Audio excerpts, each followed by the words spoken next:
What gets me excited about music production is I've always loved the science of it. I love the technical side of it. So that's always like mixing stuff has always excited me. Coming up with an idea and seeing it through to the end and seeing that finished product's amazing. And if you DJ as well, obviously getting to play that music out to people that are that are loving it, that's always an amazing feeling.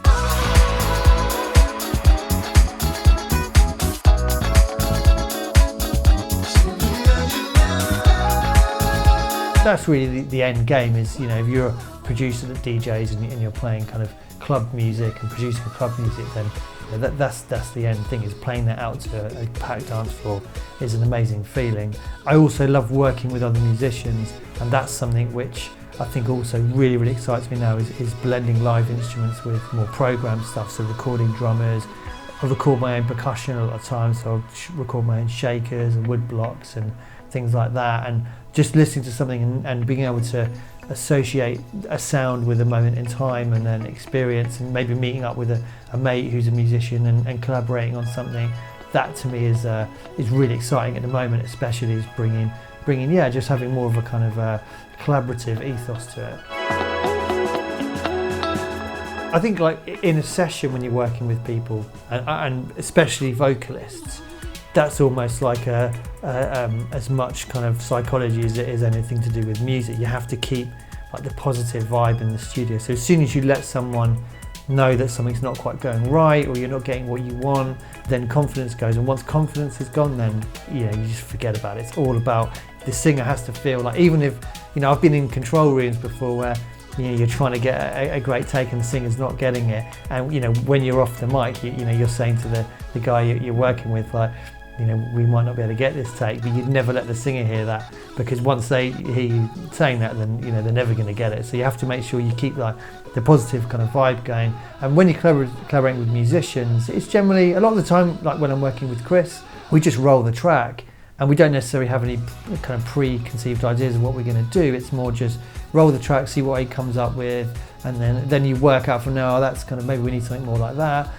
So it's just a back and forth, but a lot of time there's not really a time constraint particularly. It's more just fun meeting up, just jamming some ideas until something comes together. And sometimes if you do it with multiple musicians, it's even more fun, because then you get the bouncing off of ideas, and it's amazing, and you capture that, and then you can almost kind of remix the parts that you've recorded, which is amazing. So yeah, it's great fun really. For me, the key fundamentals of good production, well, the first thing is great ideas. It doesn't matter how well produced and mixed it is, if it's not something which has got any kind of hook in it or interest for people, then the other things aren't going to kind of save it. So I think the first thing is putting as much personality and originality into something as you can. So trying to find a way to produce music which is specific to you and maybe only you can produce, that's going to set you aside. There's so much music being made, it's even more important now to be able to stand out in some way. So I think the first thing is to try and find ways of putting your own personality and your own experiences into the music. That's the first thing. For electronic music, I think the low end is always really, really important. If you can get that kick and bass right, so they're not too dominant, then that means you'll get a nice clarity to the other frequencies as well. Because if there's too much bass, too much low end, it really ripples upwards and affects all the other frequencies and takes away your headroom. So that's another thing which I think is really important to nail, is just getting that relationship between the kick and the bass right. And from then on, just setting things up, setting the depth of things to make sure you have kind of clarity in your mix, and kind of depth of field to the music is really important as well. But it all stems from good ideas in the first place. My first break in the industry was quite a long time ago now, when I used to produce breaks, musical breaks. So got signed to Botch It and Scarpa Records and another label called Finger Licking. So I put some stuff out on those labels and started DJing. From there, I actually went from I kind of finished university. I did biology and French at university, and I was going to go and work in the pharmaceutical industry or do music production. So I kind of had a job offer and then a college prospectus to go and do a music production diploma. And I chose that, and I started working in London in a hotel, just doing room service, like a complete job where I didn't have to think really, just went home. I did 4 days on, 4 days off, locked myself away for 4 days, just learning how to make music. And it got to a point where the tracks started to come out, and I was DJing, in China on the weekend, 5-star hotel, and then the Tuesday I'd be back in the London 5-star hotel delivering trays to rooms, which was just like mental. But then from then on I was able to leave that and just go completely music. But that was probably the first things when I started to get tracks signed to those labels. The biggest investment I put into my career was actually, I'd say the same thing. So I graduated from university and I came down to London, and I could have started to work at a bit more of a serious job, but I really wanted to have a go at music, so I decided just to do something very kind of menial so I could basically dedicate that time. And I watched a lot of my friends, who'd gone into doing things that tied in with their degrees, earning more money, kind of going up the ladder, and you're kind of there thinking, is this going to work? But I knew I could always look myself in the mirror and say, no, I can do this. So I think that was quite, it felt like a gamble at the time to do that, and it was kind of, but it was investing that time, just locking myself away, learning how everything worked, and just making loads and loads of music was definitely the biggest investment, was a time investment, I'd say. And I did actually buy a lot of synths at the time as well, but those have since gone. I'd say the time investment was the biggest thing. The track of my own I'm most proud of, well, there's probably two. There's one called Breathe Slow by Figgy, and it's a Get To Know remix. And the second one is actually White Label Runaway Get To Know remix. So they're both remixes, actually the ones I'm most proud of. Because when I first set up this project, and I wanted to basically, I was kind of like, I wanted to combine kind of a little bit of an indie aesthetic, lots of guitars with like an 80s boogie, post-disco kind of rhythm section. And I was doing some kind of experiments trying to see if it works, and those are the first two tracks that I kind of got it right, and they got a lot of Radio 1 play, and especially the Runaway remix. I was really, really proud of that, and still am. So those are the two that I'm most proud of.